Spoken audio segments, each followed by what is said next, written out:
Hey guys, I'm here with Brad Kibbe. He's a local resident here near Alboni and First Street. I'm looking at this sidewalk, or what used to be a sidewalk. What happened here? It flooded out in, I suppose it was 2018. We got heavy rain, and then the sidewalk started to just collapse and fall into this property.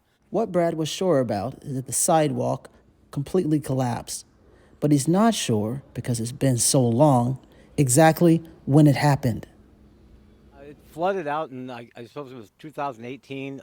We got heavy rain, and then the sidewalk started to just collapse and fall into this property. And so they just cordoned it off so that I guess more damage wouldn't happen and have the whole sidewalk cave in. One of Brad's neighbors overheard us talking about things, and he came over, and he had some greater insight into exactly when the sidewalk caved in. And it was a little longer ago than what Brad Let me even ask you this. remembered. Some of the residents thought that this maybe happened in 2018, but what do you remember? It was much earlier. I moved here in Labor Day weekend of 2015, and it was, I would say, no, 6 months, 8 months later in the spring of 2016 that big rainfall happened. 2016, 2018, it's kind of sad that this public good has been neglected for so long that neighbors have become so accustomed they can't remember exactly when it happened. But then we started talking more. And what I discovered is that when the city doesn't fix our streets and sidewalks, well, it starts this domino effect that keeps going. Yeah, I remember it rained really hard and then the wall fell in and it was like, oh, everybody was like, what are they going to do there?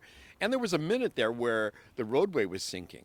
So they were asking people not to park along the roadway because, it's compromised. But it's been that way ever since. And we got used to it for a while. There were people out here maybe a year later talking about what they were going to do with it. Nothing's happened. And then they put the fence up because people could hurt themselves. And then the fence became an area where people can camp. And we had to tell people to move on many times. They bring mattresses in, they move in. It kind of makes sense, if the city doesn't have to follow the rules and fix the streets and sidewalks for residents and taxpayers, then the homeless figure, if they don't care, then why should we? But there are also the public safety issues, from parking to being hit by a car. So it's an impediment to, first of all, the way the parking is on the corner. It's so dangerous. You know what I mean? Trying to make a right turn. Can't really see. You can't see. It's blind, and it depends on the vehicles that are. Sometimes there's big trucks there. I've almost been hit, maybe a dozen times. And then there's the walkway, the restriction of the sidewalk, and the way it looks. It's so ugly. It's interesting how this one block, has since attracted a lot of people to have no place else to hang out, no home. And it's obvious they're just needing someplace to hang out. And this is a good haven, this area, right? This block has become, in the last 5 years, man, it increases about 100%. And it's almost like this created the haven. Yeah, there's it definitely did. You see people camping out between cars here on the other side of the fence. So they put the fence higher. I mean, first they had barriers, the K-rails, and then people were climbing them and camping, so they put the high fence. And then the corner it created over here on the sidewalk has become a bunk for people to put a mattress down and stay for a couple of days. I mean, and it wouldn't be so bad if they had said something like, here's the plan. We plan to fix this.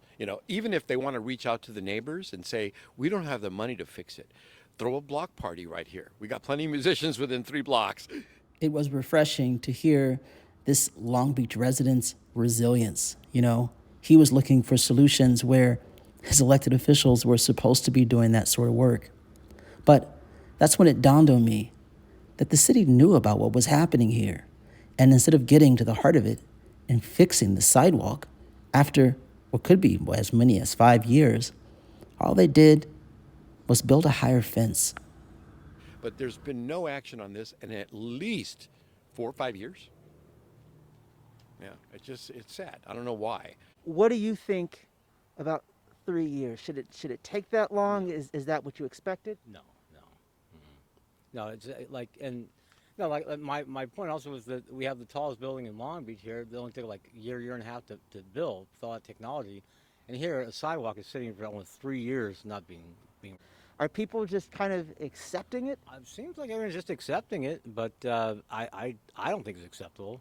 I don't see how it's just okay, we'll just put up a fence around a sidewalk and we'll just call it a day. Did you vote in the last election? Yes. Have you talked to your council person? No, no, I haven't. I haven't done that. Okay. Brad hasn't spoken with his councilwoman, who should be the biggest advocate for getting his sidewalk fixed for him and his neighbors. And maybe that's a good thing, because when his councilperson recently talked to Public Works during a special meeting with City Council, when she learned how many millions it would cost to maintain the streets in Long Beach, she asked whether we have too many miles of roadway in Long Beach.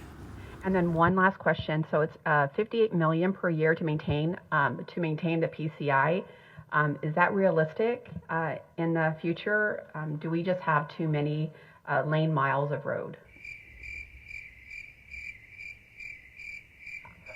We are a large city, lots of roadways.